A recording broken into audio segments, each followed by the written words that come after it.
All right, let's talk about one of the most just fascinating and honestly complex Jewish thinkers of the 20th century, Rabbi Yitzchak Hutner. You hear the titles scholar, leader, mentor, and you think you have a handle on who he was, but as we're about to see, that doesn't even begin to scratch the surface. And this quote, it really gets right to the heart of it all. In the final analysis, the greatness of a gadol remains elusive. Now, a gadol, that's a term for a great sage, a giant. And what this is saying is, the moment you try to pin down what made Rabbi Hutner, it just slips through your fingers. It wasn't just one single thing. It was this whole complex tapestry that, even today, feels like a bit of a mystery. A huge clue to this mystery is actually found in his writings, especially his letters. People who read them, even now, they say they're extremely difficult to put down. There's this magnetic pull to his words that just hints at this incredibly deep, original mind at work. It's something that still grabs you decades later. So who was this elusive giant of Jewish thought? That's really the big question we're going to try and unpack here. We're going to peel back the layers and try to understand not just his ideas, but how he connected with people on this really deep personal level. And we'll get into the radical philosophy he built to deal with the anxieties of the modern world. It's quite a journey. All right, first up, a mentor's personal touch. And let's start here, not with some lofty, abstract philosophy, but with the man himself. Because I think to really get a grip on Rabbi Hutner's ideas, you first have to see just how intensely he cared about the individual person. See, this is what's so interesting. He wasn't some distant intellectual, locked away in an ivory tower somewhere. He was a personal guide, a mentor, to literally hundreds of students. He was deeply, deeply invested in their lives, from their highest spiritual dreams all the way down to their most mundane, everyday worries. And his mentorship wasn't just stuck in the classroom. Not at all. His letters show him doing everything. He's guiding a student on what career path to choose. He's inspiring whole crowds during holiday get-togethers. He's comforting another who felt like a complete failure, and sending these letters just filled with encouragement and love. From the really practical stuff to the truly profound, he met people exactly where they were. Okay, next section, the philosophy of battle. Because all of that deep personal involvement, it gave him this incredible insight into the human struggle. And that insight is the absolute foundation of his core philosophy, a philosophy that, let me tell you, turns a lot of conventional wisdom completely on its head. Think about it. Most of us, when we think of a spiritual life, we imagine something calm, right? Serene, free from conflict. Well, Rabbi Hutner's view was the complete opposite. He basically argued that the very essence of a meaningful spiritual life isn't finding peace, it's the battle, the constant battle. He taught that your spiritual core, your soul itself, it's not rooted in the tranquility of the Yetzer Tov, the good inclination. No, it's rooted in the battle of the Yetzer Tov. It's forged in that fight, that constant, messy, difficult struggle inside all of us. The struggle itself, that's the whole point. And look, this wasn't just some abstract theory for him.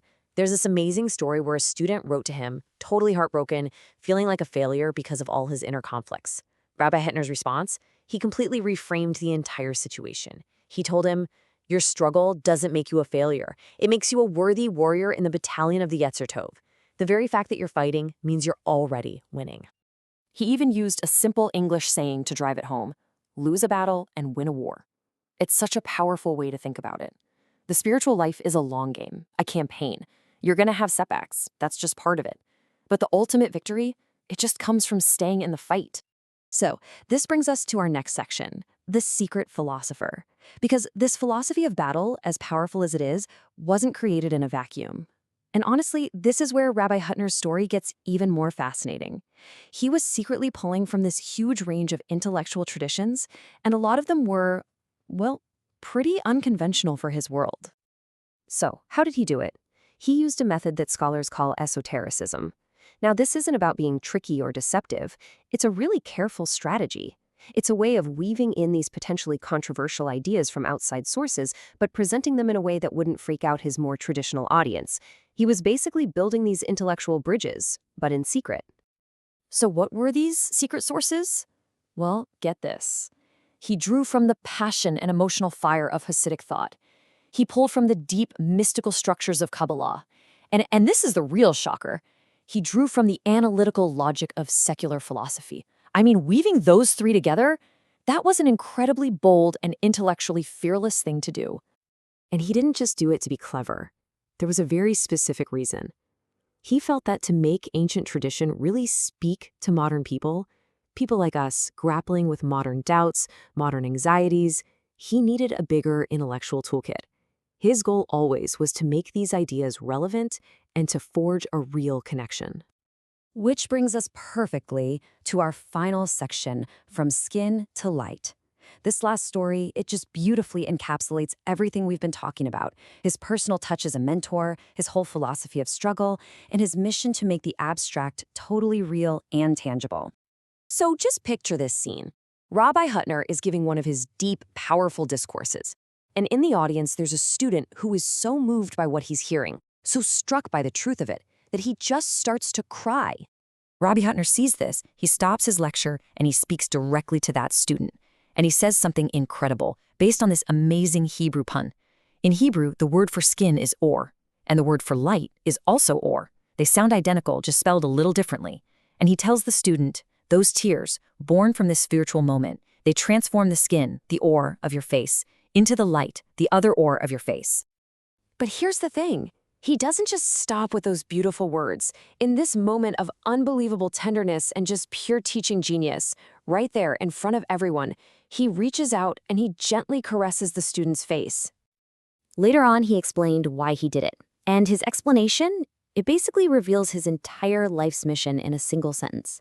He said, "My desire in touching was to transform the abstract light into something concrete, something touchable by the fingers." Wow. He took a philosophical idea and made it into a real, felt, human experience.